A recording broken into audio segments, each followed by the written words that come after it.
A long time ago, in a small, quiet village, there lived a young girl named Chika. Chika was known all around for her kindness and beauty. She was loved by everyone who knew her. People would often see her helping her parents at home, greeting everyone with a bright smile as she walked through the village paths. Chika's family wasn't rich, but they were happy and close, and that was enough for them. The village was filled with simple people who worked hard each day. The villagers grew their own food, cared for animals, and treated each other like family. They followed old traditions that had been passed down for many generations. One of these traditions was a yearly festival held to honor the spirits of the land. Everyone looked forward to the festival because it was filled with music, dancing, and food. Among the villagers, Chika's warm personality and gentle heart made her special.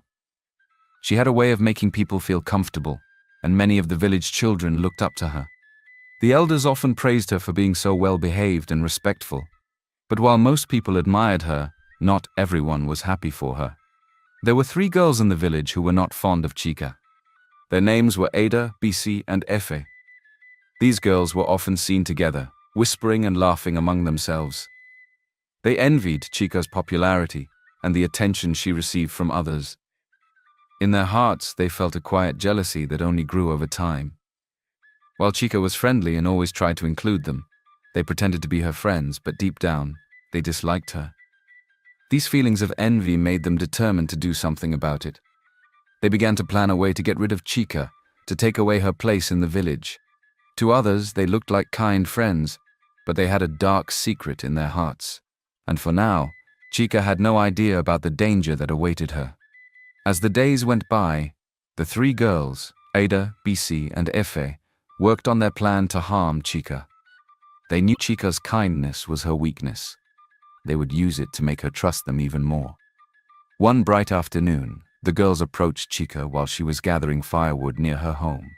They greeted her with big smiles, acting as if they were her best friends. "Chika," Ada said with excitement, "have you heard about the big festival coming up?" Chika smiled back, nodding. "Yes, I love the festival. But my parents think it's best for me to stay home this year." "Oh, that's so sad," Bisi said, pouting. "We were really hoping you would come with us." Efe, nodding in agreement, added, "It won't be the same without you, Chika. You should come. We'll all be together. It will be so much fun." Chika hesitated, looking down at the bundle of firewood in her arms. She had always wanted to go to the festival with friends, but she didn't want to disobey her parents. A few days before the big festival, Chika's parents were preparing to travel to visit a relative in a neighboring village. As they packed their things, Chika's mother noticed that her daughter had been spending more time with Ada, Bisi, and Efe, the 3 girls in the village who had only recently begun acting friendly toward her. Chika's mother felt something odd about their sudden interest in her daughter, as she had often seen the 3 whispering and casting looks at Chika from afar. Before leaving, her mother took her aside and said gently, "Chika, my dear, I want you to be careful. Not everyone who smiles at you is your friend. I know these girls have been spending more time with you, but something feels strange about it." Chika smiled, brushing off her mother's concerns. "Mama, they're just being kind. They mean no harm. Besides, everyone in the village is like family, right?" Her mother sighed. "You always see the best in people, my child. But remember to stay careful, and please don't go to the festival. It's being held in the next village, and it isn't safe to travel alone." Chika's father nodded in agreement. "Listen to your mother, Chika. We're giving you some chores to keep you busy while we're away. This way you'll have something to do, and you won't be tempted to wander off." Chika promised she would stay home. Her parents hugged her tightly before setting off, leaving her alone with her list of chores and a warning in her heart. She planned to follow their wishes and keep busy, even if part of her longed to see the excitement of the festival. But the very next morning, as Chika was sweeping the front yard, Ada, Bisi, and Efe appeared. They walked up to her with big smiles on their faces. "Chika, we've come to take you to the festival," Ada announced. Chika shook her head. "I can't go. My parents asked me to stay home, and they gave me chores to do." "Oh, don't worry about that," Bisi replied, waving her hand. "We'll help you with the chores. That way you'll be done quickly, and your parents will never know." Chica hesitated, looking down at her broom. I don't know. They told me it wasn't safe. Efe stepped forward, giving her a warm smile.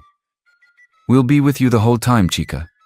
It's in the neighboring village, but we'll stay together and nothing bad will happen. Trust us. Their words made Chica feel a bit more confident.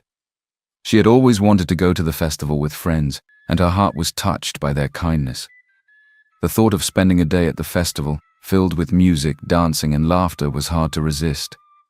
She smiled, thinking about how exciting it would be to have friends by her side. All right, Chica said at last. I'll come with you, but we must finish all my chores first. The girls eagerly agreed, and together they worked through Chica's list of chores, bearing their hidden envy in their hearts. They laughed and chatted as they helped her, making it seem like they truly wanted her company. By the time the chores were done, Chica felt a warm sense of friendship, believing that these girls genuinely wanted to spend time with her. As they set off toward the neighboring village, Chica thought about her parents' warning but quickly pushed it aside. Her friends were with her after all, and they had been so kind in helping her with the chores. She convinced herself that there was nothing to worry about. Chica and the three girls set off toward the festival in the neighboring village, excitement filling the air as they laughed and chatted along the path. For Chica, this was a whole new experience. She had never left her own village, as her parents had always kept her close to home. But now, with her friends beside her, she felt brave and free. The sun shone brightly as they walked through open fields, past trees and along winding paths. Chica's heart beat faster with every step, thrilled at the thought of seeing a new place and meeting new people. Ada, BC, and Efe walked ahead, glancing back every now and then, smiling warmly, as if they were leading Chica on a grand adventure. After a while, they reached a large dark river that cut across the path. The water was deep and calm, almost unnaturally still, with a mysterious feeling hanging in the air. Chica looked at it curiously, wondering why the place seemed so silent. Ada, BC, and Efe moved forward without hesitation, carefully stepping onto the rocks that led across the river. They did not say anything to Chica about the river's strange rule, as they had no intention of keeping her safe on their way back. Chica, having never been here before, had no idea that crossing this river came with a hidden danger. In truth, there was a rule that anyone who crossed the river had to follow. It was said that the river was guarded by a mermaid who demanded an offering from each traveler when they returned. This offering was a token of respect to ensure safe passage back. Those who didn't bring an offering of food would be pulled into the river by the mermaid, never to be seen again. The three girls knew this rule well, as they had crossed the river many times before, but they kept silent, planning to use this knowledge against Chica. Chica followed the girls across the rocks, carefully balancing as she stepped. She looked around, fascinated by the strange beauty of the river and the peaceful silence that surrounded it. When they reached the other side, she breathed a sigh of relief, excited to be closer to the festival. Once they arrived at the neighboring village, Chica's eyes widened with wonder. The festival was more lively and colorful than anything she had seen before. Stalls lined the paths, filled with all kinds of food, treats, and handmade crafts. Musicians played cheerful tunes, and people danced in open spaces, their laughter filling the air. The scent of roasted food and sweet fruits drifted all around them. Chica felt her heart swell with happiness as she looked around. She was grateful to her friends for bringing her here, and her eyes sparkled as she took in the sights. She had never felt so free. As the four girls wandered through the festival, something began to happen that Ada, BC, and Efe had not expected. Many of the young men in the neighboring village couldn't take their eyes off Chica. Her beauty, combined with her gentle smile and humble nature, captivated everyone around her. They admired her simplicity and charm, and some of them even tried to get her attention. Among these young men was a particularly handsome boy named Chidi. He approached Chica with a friendly smile, his eyes warm and inviting. "Hello, my name is Chidi," he said, extending his hand. "I haven't seen you around here before. Are you new to the festival?" Chica shook his hand shyly, her cheeks turning a soft shade of pink. "Yes, I am. My friends brought me here for the first time today." Chidi's smile widened. "Well, welcome. I'm glad you're here. Would you like to walk around with me? I can show you some of the best parts of the festival." Chica looked over at her friends who were watching her with tense smiles, and then back at Chidi. She nodded, feeling a bit nervous but excited at the same time. "That would be nice. Thank you." The two of them wandered through the festival together, talking and laughing as they explored the different stalls and attractions. Chidi was kind and funny, and Chica found herself feeling comfortable with him. They shared stories and laughed, and by the end of the evening, Chica felt as if she had made a true friend. But as more people noticed, Chica, Ada, BC, and Efe grew bitter. They had expected Chica to be grateful to them for bringing her along, but instead, she was the one stealing all the attention. The young men, who would normally notice them, were now completely charmed by Chica. Ada's face grew tense, BC's eyes narrowed, and Efe clenched her fists, each one feeling a mix of anger and jealousy. The three girls huddled together, their eyes never leaving Chica as she laughed and talked with Chidi and the other villagers. "Look at her," Ada whispered, her voice filled with resentment. "She acts like she's better than us." "Yes," BC muttered, crossing her arms. "Everyone loves her as if we don't even exist." Efe glared at Chica from a distance. Maybe it's time we remind her that she's not so special after all. The three of them exchanged dark looks, their jealousy burning even brighter now. They knew that Chica wasn't aware of the mermaid's rule about offering food on the way back, and they planned to keep it that way. In their minds, this was the perfect chance to finally rid themselves of her. Chica, meanwhile, was oblivious to the bitterness growing in the hearts of her friends. She laughed, danced, and celebrated with Chidi and the other villagers, feeling happier than she had ever felt before. She believed that she was surrounded by friends who truly cared for her, never imagining that they were plotting against her.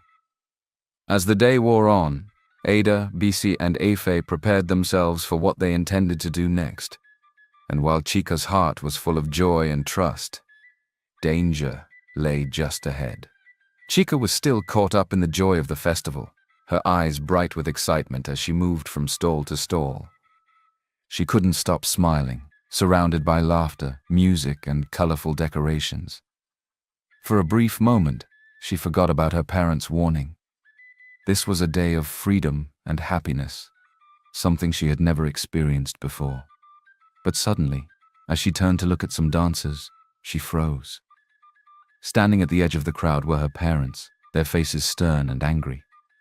Chica's heart dropped. She knew she was in trouble. Before she could slip away, her parents spotted her, and her father strode toward her with a serious look in his eyes. "Chica," her mother's voice cut through the noise of the festival. "What are you doing here?" Chica lowered her head, feeling ashamed. "Mama, Papa, I'm sorry. I didn't mean to disobey you." Her mother sighed, pulling her aside, away from the curious eyes of the villagers. "We trusted you to stay at home. We told you not to come here. But here you are, ignoring our warnings." Her father added, "Do you understand how dangerous this journey is? You should have listened to us and stayed at home. Now you need to go back immediately. This is no place for you, Chica." Chica nodded, her eyes downcast. She felt a pang of guilt in her heart. She hadn't meant to disappoint her parents, but the excitement of the festival and the kindness of her friends had made her feel safe. Just then, Ada, BC, and Efe appeared, pretending to look concerned. "Oh, Chica, is everything all right?" Ada asked, giving her a false look of sympathy. "Yes, her parents are here," BC whispered, smirking. Chica's parents barely acknowledged the three girls, too focused on their daughter. "Go home now, Chica, and don't take any more detours," her father warned. "Yes, Papa," Chica replied, her voice soft and sad. Her parents watched her walk off with the girls before turning back toward their relative's house, still upset but hoping she would learn from this. The three girls, however, exchanged quick, satisfied glances. They were fully aware of the river's rule, and with Chica now frightened and eager to get home, they had the perfect chance to put their plan into action. Quietly, they each packed a small portion of food for themselves, making sure they had something to offer the mermaid on their way back. They didn't say a word to Chica about it, acting as though there was nothing to worry about. Chica kept glancing back, her heart heavy with guilt. She felt foolish for disobeying her parents, and she wanted nothing more than to reach home and make things right. The other girls walked ahead, whispering and exchanging smirks, pleased that everything was going according to their plan. Finally, they reached the river, and the strange, quiet atmosphere settled around them once more. Chica felt an odd chill in the air, but she hurried forward, not wanting to linger. The girls, meanwhile, paused at the riverbank, each of them taking out the food they had packed as an offering. They looked at each other, grinning, knowing that this was their moment. As they prepared to cross, Chica noticed the girls holding out their food. Her heart skipped a beat as she realized that something was wrong. She had no food with her, no offering to give. She looked at her friends, panic growing in her eyes. "Ada, Bisi, Efe, please, can I have some of your food?" Chica asked, her voice shaking. "I didn't know we needed to bring an offering." The girls exchanged a quick, wicked glance and laughed. Ada smirked, pulling her food closer to herself. "Oh, Chica, I'm sorry, but we only have enough for ourselves." "Yes," Bisi added with a sneer, "we're not responsible for your mistakes." Chica felt her heart pound in her chest, her fear growing as she realized that her friends were not going to help her. She reached out desperately. "Please, just a little bit. I didn't know. I just need something." Efe stepped back, crossing her arms with a cold smile. "You should have thought about that before. We're not going to risk ourselves for you, Chica." The three girls turned their backs on her, each of them placing their food offerings by the riverbank. They crossed the river quickly, leaving Chica standing alone on the other side, helpless and terrified. Suddenly the water began to ripple, and Chica felt a cold chill run down her spine. She looked at the river in horror as the calm surface shifted, revealing the outline of the mermaid rising from the depths. Her eyes glowed with anger as she looked at Chica, her expression fierce and unforgiving. "You dare to cross my waters without an offering?"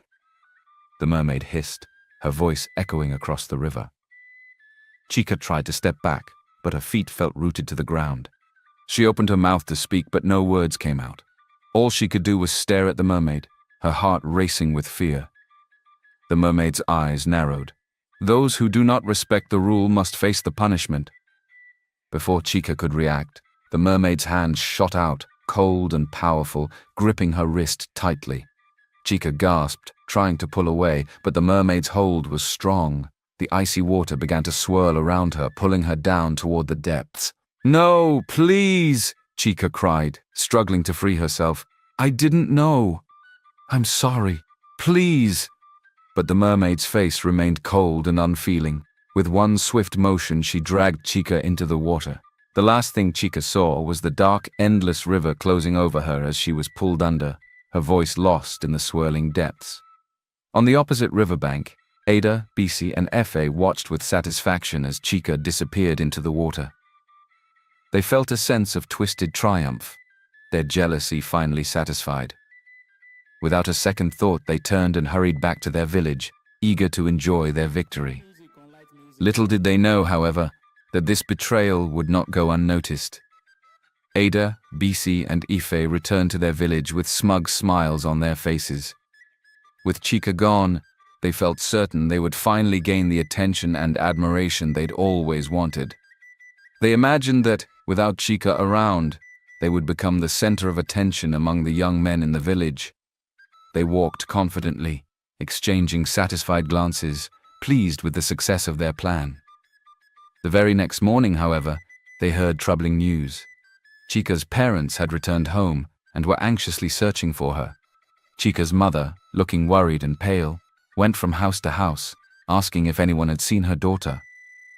No one had seen Chica since the day of the festival, and as word of her disappearance spread, the villagers gathered, their faces painted with worry and confusion. Eventually, Chica's mother came upon Ada, Bisi, and Efe, who were chatting quietly by the village square. "Girls!" Chica's mother called out, her voice filled with desperation. "You were with Chica at the festival, weren't you? Where is she? Why hasn't she come home?" The girls looked at each other, quickly putting on expressions of concern. Ada stepped forward, speaking carefully. "Yes, We were with her, but after a while she wandered off. We thought she would be right behind us. BC nodded, her face serious. We figured she stayed behind to enjoy the festival a bit longer. She seemed to be having a good time. Efe added, "We didn't think anything of it, Mom. Chica seemed fine, and we assumed she'd come home on her own." Chica's mother's face fell, her eyes filling with tears. "But Chica isn't like that. She wouldn't wander off alone, not without telling us."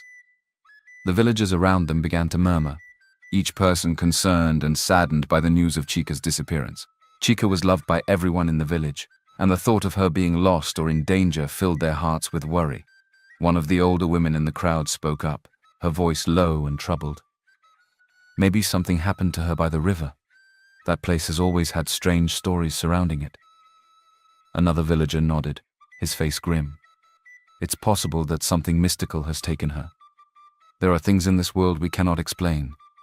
As the whispers spread, Chica's parents grew more and more distressed. Her father, trying to stay strong, put his arm around his wife, who was trembling with grief. "She'll come back. She has to. Chica is a smart girl. She'll find her way home." But days passed, and still, there was no sign of Chica. Her mother became pale and weary, her eyes hollow from sleepless nights spent searching and waiting. She would often sit outside their house, gazing at the path, hoping that her daughter would come walking up to her with that familiar bright smile. But each night ended in sorrow, as Chica remained lost. The village mourned Chica's absence deeply, with people whispering prayers for her safe return and lighting small candles outside their homes in her memory. Some villagers believed she had met with an unfortunate accident, while others suspected that mystical forces had taken her. Meanwhile, Ada, Bisi, and Efe continued their lives as if nothing had happened, pretending to share in the village's grief. They offered comforting words to Chica's parents, helped search along the paths, and spoke kindly of Chica whenever they were asked. But in truth, they were pleased, enjoying the new attention from the young men in the village who now took notice of them. However, as rumors grew and whispers spread, the girls began to feel a faint unease. They decided to return to the river, hoping to make sure that no trace of their betrayal remained. As they reached the riverbank, they looked around carefully, scanning the quiet, dark water and reassuring themselves that their secret was hidden well. But then, a soft sound caught their attention. Perched on a tree branch above the river was a little parrot, singing a sad, haunting melody. The girls paused, listening carefully, and their hearts turned cold as they realized what the bird was singing. The parrot's song seemed to echo their actions, each line of its mournful tune revealing pieces of the terrible truth of what they had done to Chica. The girls looked at one another in horror, realizing that if anyone heard the parrot's song, their secret would be uncovered. Without a word, Ada, Bisi, and Efe made a quick decision. They picked up stones from the riverbank and began throwing them at the bird, desperate to silence it forever. The bird fluttered and dodged, but eventually, one of their stones hit its mark, and the parrot's song stopped abruptly. The small creature fell silent, disappearing into the shadows of the trees.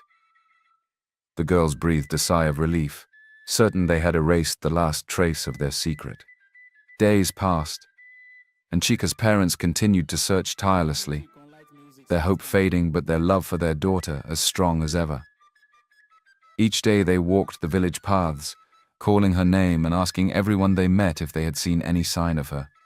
They were met with pitying looks and sad shakes of the head, and yet they kept searching, refusing to give up. One evening, as they were returning home with heavy hearts, a faint sound caught their attention. It was the soft, broken chirping of a little parrot hidden in the bushes by the side of the path. The bird's feathers were ruffled, and it looked weak, struggling to keep itself upright. Chica's parents stopped, surprised to see a bird in such a state. They knelt down to look closer, and to their astonishment, the bird began to speak. With a trembling voice, the parrot sang a sad, haunting tune, its melody filled with sorrow and pain. Slowly its words became clearer, and Chica's parents listened with growing shock as the bird recounted everything it had witnessed at the river. Through its broken song, the parrot revealed how Ada, Bisi, and Efe had led Chica across the river, knowing full well about the mermaid's rule, but keeping it a secret from her. It told them how, on the way back, the three girls had packed food for themselves as an offering, but had deliberately refused to give Chica any when she begged for help. The parrot's song painted a vivid picture of how Chica had pleaded for their kindness, only to be met with cruel laughter as the girls walked away, leaving her alone to face the wrath of the mermaid. Chica's parents felt a surge of anger and disbelief as they listened. They could hardly believe what they were hearing. They had always thought of Ada, Bisi, and Efe as friends of their daughter, never suspecting that they were capable of such betrayal. Tears filled Chica's mother's eyes as she imagined her daughter's fear and helplessness at that moment. Chica's father clenched his fists, his heart filled with grief and rage. The parrot, seeing the pain on their faces, struggled to speak once more. I saw it all. Chica is lost beneath the river, taken by the mermaid because of those girls' wickedness. But there may still be a way. Follow me to the river. If you have the courage, there may be a chance to save her. Chica's parents exchanged a determined look, their grief hardening into resolve. They would not abandon their daughter, no matter how impossible the task seemed. Wiping away her tears, Chica's mother nodded, and her father placed a reassuring hand on her shoulder. They were ready to do whatever it took to bring their daughter back, no matter the cost. The parrot led them through the village and down the path toward the river, guiding them as best as it could despite its injuries. The journey was long and filled with silence, the weight of their emotions pressing heavily upon them. Finally, they reached the edge of the dark, silent river, its waters calm and deep under the evening sky. As they stood there, staring at the water where their daughter had vanished, they felt both fear and hope. The river had taken their beloved child, and now they were ready to face whatever lay beneath its surface to bring her back. The river was known for its mysteries, but their love for Chica was stronger than any fear or doubt. They would face the mermaid, and they would bring Chica home. Their voices trembling as they called out into the silence. "O great mermaid of the river, we beg you, please return our daughter to us. She is our only child, our joy and light. We cannot live without her." For a long moment, the river remained calm and quiet. But then, ripples spread across the water, and a figure began to emerge. The mermaid, her hair dark and flowing like the currents of the river, rose from the depths, her piercing eyes fixed upon them. Beside her, standing in silence with a hollow expression, was Chica, now dressed in simple clothes and with an empty look in her eyes. She looked tired and worn, her once bright spirit dulled by the weight of her servitude. "Your daughter is mine now," the mermaid said coldly. "She crossed my waters without offering an offering, and now she serves me. Such is the law of the river." Chica's parents fell to their knees, pleading, "Please, we beg you, she is our only child and we cannot live without her. Our hearts cannot bear this loss. Please have mercy." The mermaid tilted her head, considering their words. After a moment, her lips curved into a faint, almost cruel smile. "If you truly want her back, then you must prove the depth of your love. Cross this river without any support, no bridge, no boat, and no help. If you succeed, I will set her free. But if you fail, you will remain here, bound to me as my servants, just as she is." The parents exchanged a fearful glance. They knew how deep and dangerous the river was, and the challenge seemed impossible. But they were prepared to try anything to save their daughter. Together they joined hands and bowed their heads, praying silently to the gods for guidance and strength. As they stepped toward the river, a murmur spread among the villagers who had gathered nearby. Word of the parents' ordeal had spread quickly, and many of the villagers had come to watch, their hearts filled with sympathy and support. Some of them began to call out words of encouragement, their voices ringing out over the water. "Stay strong," one elder shouted. "Your love will guide you through." Meanwhile, news of the ordeal reached Ada, Bisi, and Efe. Realizing that their cruel scheme had been exposed, the three girls panicked. Fearful of the villagers' judgment and punishment, they fled into the forest, hoping to hide from the truth they could no longer escape. But as they wandered deeper into the thick trees, they soon found themselves lost and frightened. Shadows seemed to close in around them, and the dense, dark forest became a prison they could not escape. In their fear, the girls began to curse Chica, blaming her for everything. "If it weren't for her, we wouldn't be in this mess," Ada hissed bitterly. "Why couldn't she just stay out of our way?" BC muttered. "She ruined everything," Efe added, her voice shaking with anger and fear. Back at the river, the gathered villagers watched as Chica's parents prepared to take their first steps into the water. Their prayers and chants grew louder, filling the air with a sense of unity and hope. Chica's parents took strength from the support of their village, their hearts steady as they stepped into the water, determined to face whatever lay ahead. The river was cold and deep, and with each step they felt the currents trying to pull them under. But they held on to each other, their love and commitment unshaken. They continued forward, their steps slow and careful as the water rose higher around them. They prayed silently. Just when it seemed as though they could go no further, a sudden wind swept across the river, gentle but strong. It wrapped around them like a protective force, steadying their steps and guiding them forward. The villagers gasped in awe, sensing that a miracle was unfolding before their eyes. With the help of the magical wind, Chica's parents crossed the river, their love and courage shining brightly for all to see.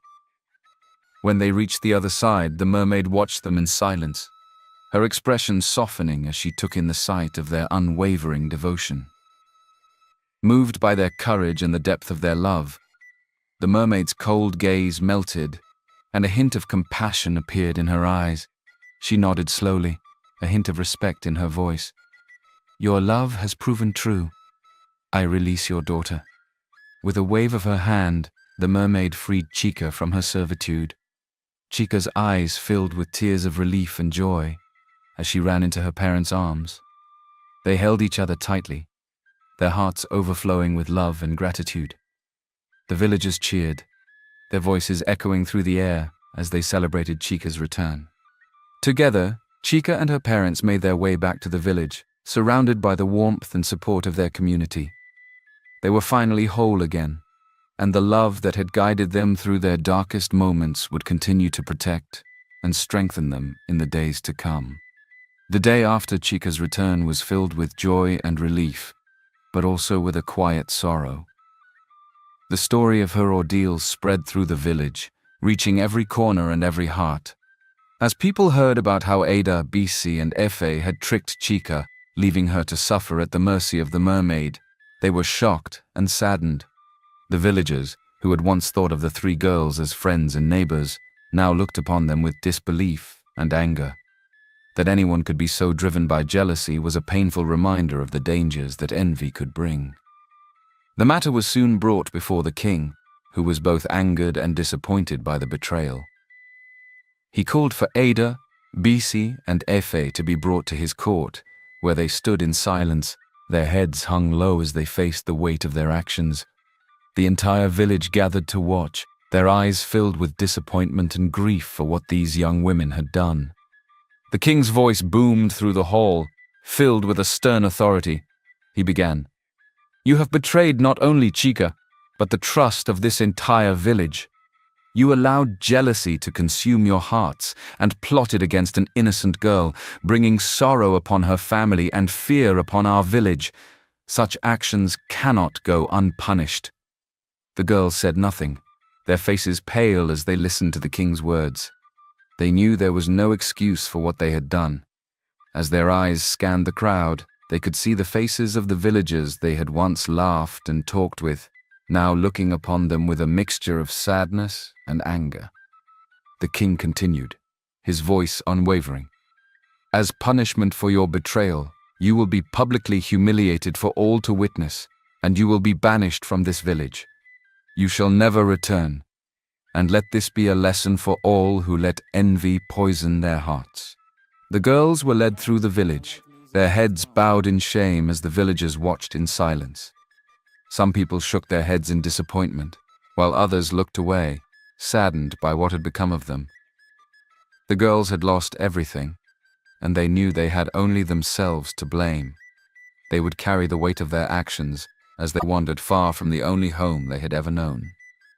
Once the girls had left, The village turned its focus back to a celebration of joy and relief. Chica was safe, her family was whole again, and the painful memory of betrayal was replaced by a renewed sense of unity. The villagers gathered to rejoice at Chica's return, filling the air with laughter and music. Friends and neighbors came to Chica's home, bringing gifts and offering words of kindness, happy to see her safe and sound.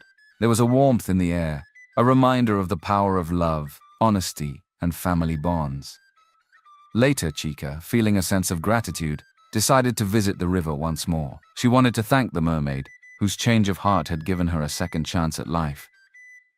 With a small offering in hand, she walked to the edge of the river and called out softly, "Great mermaid of the river, I have come to thank you." Slowly the water rippled, and the mermaid emerged, her expression calm yet thoughtful. Chica looked at her with respect, noticing a softness in her eyes that had not been there before. "I see you have returned," the mermaid said, her voice less cold than it had been before. "What brings you back here, child?" "I came to thank you," Chica replied. "Your mercy allowed me to return to my family, and I am forever grateful." The mermaid looked at Chica for a long moment, a wistful expression crossing her face. She sighed, glancing down at the water as if remembering something long forgotten. "Once I was like you," she began, her voice laced with sadness. "I was a young maiden, filled with hopes and dreams, and I fell in love with a handsome man from a faraway village. But his mother, who was a powerful witch, despised me and cursed me to this river, where I would remain forever." Chica listened in silence, her heart aching for the mermaid's sorrow. "Over time, my bitterness grew," the mermaid continued. "I watched people pass by, loved ones and families, and I began to resent them, for I had lost my own chance at love and happiness. My heart became hardened, and I vowed to punish anyone who crossed my waters without honoring my rule." The mermaid looked at Chica, her gaze softening. "But when I saw how deeply your parents loved you, how they were willing to risk everything to bring you back, it touched something in me that I thought had died long ago. Their love reminded me that maybe, just maybe, not everyone in this world is cruel. There are still hearts filled with kindness and sacrifice." Chica felt a tear slip down her cheek. She had never known that the mermaid carried such pain. "Thank you for sharing your story," she said softly. "I will never forget what you did for me." The mermaid nodded, a faint smile touching her lips. "Go now, Chica, and live a life of love and kindness. Cherish your family, for that love is more powerful than any curse or spell." With those final words, the mermaid sank back into the river, disappearing into its depths. Chica stood there for a moment, a feeling of peace settling over her. She knew that the mermaid's heart had softened, even if only slightly, and she hoped that one day the river spirit might find peace herself. The village celebration continued in full swing, with songs and laughter filling the air as everyone rejoiced in Chica's safe return. People gathered around her, congratulating her on her bravery and marveling at her story. Among the crowd, a young man approached, dressed in fine clothes that hinted at nobility. He moved confidently, yet his face softened as he caught sight of Chica. It was the village prince, who came to join in the celebration after hearing of the incredible events that had taken place. But as he drew closer, he paused, recognizing Chica as the same beautiful girl he had met at the festival. She had never left his mind since that day, her gentle spirit and captivating smile lingering in his thoughts.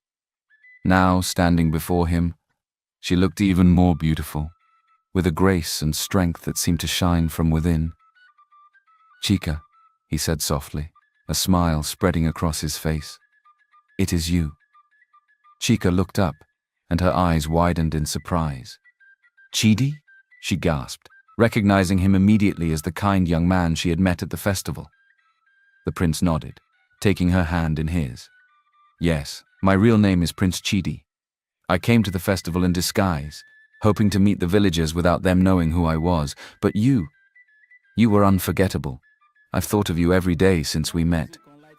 Chica blushed, her heart fluttering as she remembered their time together. Prince Chidi looked at her with admiration, his gaze filled with respect and affection.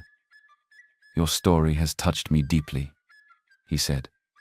"Your courage, your kindness, and the love your family has shown. I have seen that your heart is noble and true, and I would be honored if you would marry me, Chica." The crowd erupted into cheers, thrilled by the prince's proposal. Chica's parents, filled with joy, nodded in support, their eyes shining with pride. Chica, overcome with emotion, smiled and gave her answer. "Yes, Prince Chidi," she whispered, her voice full of happiness. "I would be honored to marry you." The village prepared a grand wedding for them, a joyous ceremony filled with flowers, music, and blessings. The villagers danced and celebrated, grateful for Chica's safe return and for the hope her story had brought to their community. Chica and Chidi exchanged their vows under the bright sun, surrounded by family and friends who wished them happiness and love. After the wedding, Chica shared the mermaid's story with Prince Chidi, telling him of the sorrow and bitterness that had trapped her in the river. The prince listened intently, his heart moved by the tale of the once beautiful maiden who had been cursed to live in the water. Inspired by Chica's compassion, Prince Chidi decided that he would do everything in his power to help lift the mermaid's curse. He called upon the chief priest of the kingdom, asking him to perform the necessary rituals to break the curse. With the guidance of the gods, the priest prepared the rites, offering prayers and making sacred offerings at the riverbank. The villagers gathered once more, watching in hope as the chief priest chanted and invoked blessings upon the river, seeking to end the mermaid's suffering. As the final words of the ritual were spoken, the waters of the river began to shimmer, and a soft light rose from beneath the surface. The mermaid emerged, her face transformed from sadness to a peaceful smile. Her scales gleamed like jewels, and her eyes were filled with a warmth that had not been there before. The curse was broken, and she was free at last. "Thank you, Chica," the mermaid said, her voice soft with gratitude. "Your kindness has given me a second chance." With one last look of thanks, the mermaid disappeared beneath the water, her spirit finally at peace. The river calmed, its waters glistening under the sun, and the villagers cheered, knowing that their village was now free from the mermaid's torments. Chica and Prince Chidi returned to the village as a beloved couple, cherished by everyone for their bravery and kindness. In time, Chica and Chidi built a life filled with love, laughter, and joy. They honored their families and served their people with kindness and humility. Peace returned to the village, and the river remained calm, a reminder of the power of forgiveness and the strength of true love. And so, Chica and her family, along with the entire village, lived happily ever after, their hearts forever touched by the story of the mermaid, the strength of family bonds, and the joy of new beginnings.